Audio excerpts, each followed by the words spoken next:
Hello guys, welcome back to my channel পরমৌসুমী daily vlog. সবাই কেমন আছো? আশা করি সবাই ভালো আছো, আর আমিও বেশ ভালোই আছি। তবে আজকে ভাবলাম কি একটু অন্য টাইপের ভিডিও দেওয়া যাক, একটু রান্নাবান্নার ভিডিও দেওয়া যাক, তাই জন্য চলে এলাম আবার একটা নতুন রান্নাবান্নার ভিডিও নিয়ে। তো কী রান্না করেছি সেটা তো তোমরা টাইটেল আর থাম্বনেল দেখে বুঝে গেছো। চলো রান্নাটা স্টার্ট করে দিই, বেশি বক বক করবো না। এখানে বেশ কয়েকটা রুই মাছের চাকা নিয়ে নিয়েছি।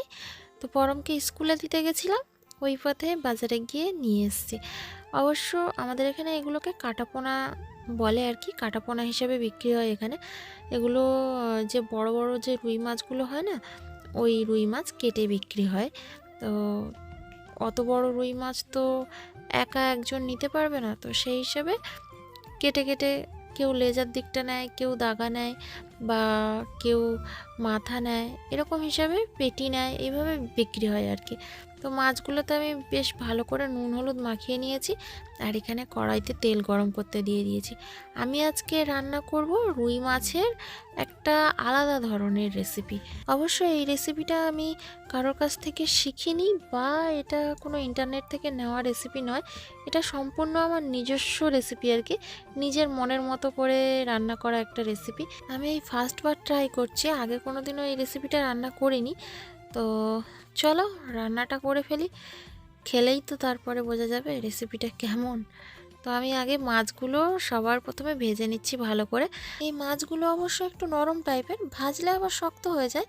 তবে এই সময় আমাকে একটু হালকা হাতে উল্টে পাল্টে নিতে হবে, নইলে আবার ভেঙে যাওয়ার ভয় থাকবে। তো শুধু রান্না বান্না করবো তা নয়, একটু তোমাদের সঙ্গে গল্প গুজবও করবো। তো চলো পুরো ভিডিওটা দেখতে থাকো একদম শেষ পর্যন্ত।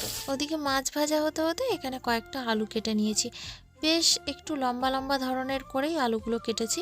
আলুগুলো একেবারে ধুয়েও নিয়েছি। আর এদিকে মাছটা আমার একটা সাইড ভাজা হয়ে গেছে, এগুলোকে আমি একটা একটা করে উল্টে দিচ্ছি। দেখো মাছগুলো কি সুন্দর লাল হয়ে গেছে। প্রথমে তো মাছগুলো খুব নরম নরম লাগছিল, যে সাইডটা উল্টানো হয়নি সেই সাইডটা দেখো বেশ নরম আছে কিন্তু এখনও। কিন্তু যে সাইডটা ভাজা হয়ে গেছে সেই সাইডটা কিন্তু অতটা নরম নেই। দেখো কি সুন্দর লাল হয়ে গেছে আর বেশ শক্তও হয়ে গেছে। আর এখনও মশলাটা আমার রেডি করা হয়নি, মশলাটা রেডি করব এইবার। তো এগুলো আরেকটা সাইড হতে থাক, ততক্ষণে আমরা মশলাটা করে নিই। দেখো মশলার জন্য এখানে 2-3টে টমেটো কেটে নিয়েছি, 2টো কাঁচা লঙ্কা, আদা আর রসুন। পেঁয়াজটা দেবো, অবশ্য পেঁয়াজটা এখন আমার কাছে নেই, শেষ হয়ে গেছে, আনতেও ভুলে গেছি। তো আমি মাসির কাছ থেকে নেব, মাসি একটু ছাদে গেছে, আসলে নিয়ে কেটে তারপরে ওটাকে পেস্ট বানাবো। তো মাছগুলো আমার এদিকে ভাজাও হয়ে গেছে, একটা একটা করে কড়াই থেকে তুলে নিচ্ছি। দেখো তোমাদের বললাম না যে মাছ ভাজার পরে শক্ত হয়ে যাবে, ভাজার পরে দেখো একেবারে শক্ত হয়ে গেছে। আর মাছ ভাজার পরে যে তেলটা বেশি হয়েছে, এই বাকি তেলটাতেই আমি আলুগুলোকেও ভেজে নেব। আর জানো তো কি হয়েছে, আলুগুলো ভাজতে ভাজতে হঠাৎ মনে পড়েছে বাড়িতে তো অনেকটা কড়াইশুঁটি রয়েছে। তো কড়াইশুঁটি এতে কিছুটা দিয়ে দিলে খেতেও বেশ টেস্টি হবে, তরকারিটা বেশ টেস্টি লাগবে। তো সেই ভেবে আলুগুলো ভাজতে ভাজতে কড়াইশুঁটি ছাড়াচ্ছি ওদিকে। আর একটু লবণ দিয়ে দিলাম, হলুদও দিয়ে দিচ্ছি, দিয়ে মোটামুটি আলুটাকে একটু ভালো করে হালকা আঁচে ভাজতে থাকছি। কারণ আমার তো ওদিকে কোনো কিছু জোগাড় হয়নি, সমস্ত কিছু জোগাড় করতে হবে, পেস্ট বানাতে হবে, তারপরে বাকি রান্নাটা আমাকে করতে হবে। তার মধ্যে পেয়ে গেছে খিদে। তো সকাল থেকে সেরকম কিছু খাওয়া হয়নি, তার জন্য খুব জোর খিদে পাচ্ছে। আমি একটু ছোলার ছাতু গুলিয়ে নিয়েছি, নিয়ে আর ওই 1 গ্লাস মতো করে খেয়ে নিচ্ছি। পেটটা তো যা হোকটা অনেকক্ষণ ভর্তি থাকবে, আর খেতে এখন অনেক দেরি আছে, রান্না হবে, স্নান হবে, পুজো হবে, তারপরে খাওয়া। দেখো কড়াইশুঁটিগুলো আমি দিয়ে দিয়েছি, আলু তো প্রায় ভাজা হয়ে গেছে কড়াইশুঁটি ছাড়াতে ছাড়াতে।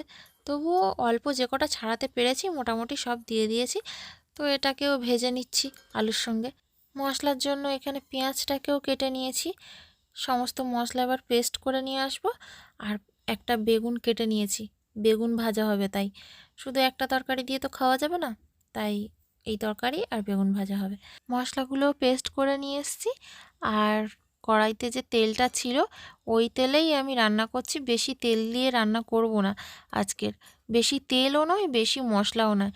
তো ফোড়নের জন্য গোটা গরম মশলার যে দারচিনি, এলাচ আর লবঙ্গ এই দিয়ে নিয়েছি 2টো করে, আর তেজপাতা দিয়ে নিলাম। আর যে মশলাটা পেস্ট করলাম সেই পেস্ট করা মশলাটা আমি এতে ঢেলে দিলাম। তো একদম অল্প তেলে রান্না করছি, তোমরা তো দেখতেই পাচ্ছ কত কম তেলেই রান্না করছি। আর ওতে একটু হলুদ গুঁড়ো দিয়ে দিচ্ছি। তো হলুদ গুঁড়ো একটু বেশি করেই দিলাম তরকারির কালারটা আনার জন্য, তবে খুব বেশি নয়। দেখেই বুঝতে পারছো কালারটা কিন্তু এসছে বেশ ভালোই। আর একটু জিরে গুঁড়ো দিয়ে নিচ্ছি, আর তার সাথে একটু ধনে গুঁড়োও দিয়ে দিচ্ছি। অবশ্য ধনে গুঁড়োটা প্যাকেট থেকে যেন বেরোতে চাইছিল না, যাই হোক দিয়ে দিলাম। এবারে একটু সব ভালো করে মিশিয়ে নিলাম। এই মশলাটাকে এবার ভালো করে কষাতে হবে, যত ভালো কষানো হবে তত টেস্টি হবে তরকারিটা। আর আমি এই বাটি ধুয়ে একটু জল দিয়ে দিলাম, কারণ মশলাতে একটু জল তো দিতেই হবে, নাহলে মশলাটা গায়ে লেগে যেতে পারে। তো যাই হোক, হয়ে গেল। এবার আমি চাপা দিয়ে দেবো। অবশ্য লবণটা দিতে ভুলে গেছিলাম, পরে দিয়ে দিয়েছিলাম। ওদিকে মশলা কষানো হচ্ছে হালকা আছে, আর আমি এদিকে মুখে সেই কালকের যে প্যাকটা মেখেছিলাম চন্দনের, সেটা বেশি হয়েছিল, রেখে দিয়েছিলাম। তো আজকের ওটাই মেখে নিলাম আবার। দেখো এদিকে মশলাটা দিয়ে আমার তেল ছেড়ে ছেড়ে দিয়েছিল। তো এসে আমি ভালো করে সেটাকে নাড়িয়ে চাড়িয়ে নিচ্ছি। মশলাটা দেখো কত ভালো করে কষানো হয়েছে। অবশ্য তেলটা আমি বেশি দিইনি বলে গা দিয়ে বেশি একটা তেল বেরোয়নি, কিন্তু কড়ার গায়ে লাগছে না, লেগে যাচ্ছে না আর কি। আর তো মশলাটা দিয়ে খুব সুন্দর একটা সেন্ট বেরিয়েছে। তো আমি আলু কড়াইশুঁটি যেগুলো ভেজে রেখেছিলাম সবই দিয়ে ভালো করে নেড়ে চেড়ে নিয়ে অল্প অল্প করে জল দিয়ে এটাকে মিশিয়ে নিচ্ছি আর কি। অল্প অল্প করে জল দিলে কী হবে বলো তো, জলটা মানে মশলাটা আলুর সঙ্গে ভালোভাবে মিশে যাবে। আসলে মশলাটা তো বেশ শুকনো শুকনো হয়ে গেছিলো, তাই জন্য অল্প অল্প করে জল দিয়েছিলাম। বেশ ভালো একদম সব মিশে গেছে জলের সঙ্গে। এবার বেশি করে একটু জল দিয়ে দিলাম। তরকারিতে যতটা ঝোল রাখবো সেই মাপ অনুযায়ী জলটা দিতে হবে আর কি। আলুগুলো তো অর্ধেকের বেশি সেদ্ধ হয়ে গেছে, কড়াইশুঁটিগুলোও তো সেদ্ধ হয়ে গেছে, সমস্ত কিছু প্রায় সেদ্ধ সেদ্ধ। তবুও একটু তো বেশি জল দিতেই হবে, যেহেতু তরকারিটা ফুটবে। এবার একটু চাপা দিয়ে দিলাম। আর এই দিকটায় আমি একটু জল গরম করতে বসিয়ে দিয়েছি, যেহেতু এখনও ঠান্ডা ঠান্ডা আছে, সেহেতু একটু গরম জল না হলে ঠান্ডাই লাগবে। ঠান্ডা আছে কি, আজকের আবার দেখছি একটু বেশি বেশি ঠান্ডা পড়েছে। এদিকে আমার দেখো তরকারির ঝোলটা ফুটে গেছে। তো এবার আমি মাছগুলো দিয়ে দিচ্ছি। মাছ দেওয়ার পরে আরও খানিকক্ষণ ফোটাতে হবে। তো এইভাবে ফুটতে থাকুক, একটু আঁচটা কমিয়ে দিয়ে আমি যাব স্নান করতে। আমার চন্দনের প্যাকটাও বেশ শুকিয়ে গেছে, এবার স্নানটা করে আসি। মুখটা ধুয়ে আর স্নান করে চলে এসেছি। চলো তরকারি কি হচ্ছে দেখাই। দেখো তরকারিটা দেখো কি সুন্দর কালার এসছে, আর এত সুন্দর একটা সেন্ট বেরিয়েছে না, কি বলবো।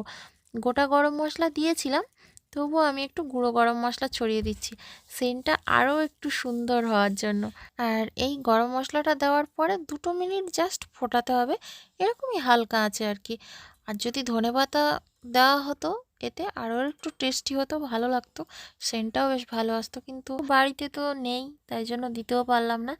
তরকারিটা গামলায় ঢেলে নিলাম। দেখো কি সুন্দর একটা কালার এসছে, ঠান্ডা হলে কালারটা আরও ভালো লাগবে দেখতে। তরকারিটা হয়ে যাওয়ার পরে কয়েকটা বেগুন ভেজে নিয়েছি, আর এইটা লাস্টবার দিয়েছি, তাই বেশি একটা তেল নেই, আমি আর তেলও দিইনি, হালকা আছে এইভাবে চাপা থাক। আর আমি ওদিকে পুজো দিতে যাব। আজকের বৃহস্পতিবার, তাই বরমশাই ফুল এনে দিয়ে গেছে, তো পুজোটা দিয়ে ফেলি। আমার পুজো দেওয়া কমপ্লিট।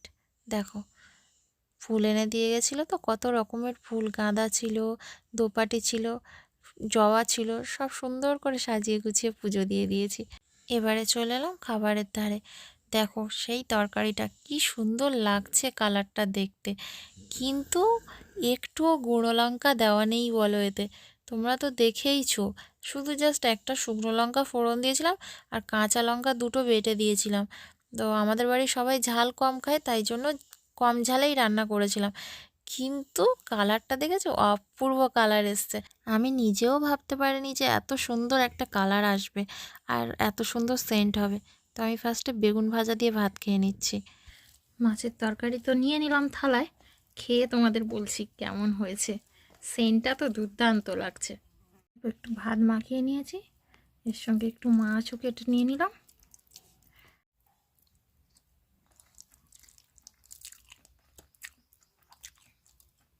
দারুণ হয়েছে। আমি নিজে রান্না করেছি বলে বলছি না, সত্যি খেতে দারুণ লাগছে। পরমকে তো স্কুল দিয়ে নিয়ে চলে এসেছি, নিয়ে এসে খেতে দিয়েছি। দেখো ও ও সেই মাছ তরকারি দিয়ে খাচ্ছে বসে বসে। কি হলো, ঝাল লেগেছে? এটা একদম মাংস তরকারির মতো লাগছে। মাংস তরকারির মতো লাগছে? হ্যাঁ ঠিক আছে, খেয়ে নে। ভালো লেগেছে তো? হ্যাঁ। তো গাইস, কম তেল মশলা দিয়ে রান্না করা রুই মাছের এই রেসিপিটা কেমন লাগলো অবশ্যই জানিও। আর ভালো লাগলে ভিডিওটা লাইক, কমেন্ট, শেয়ার অবশ্যই করে দিও। আজকের ভিডিওটা এখানেই শেষ করলাম।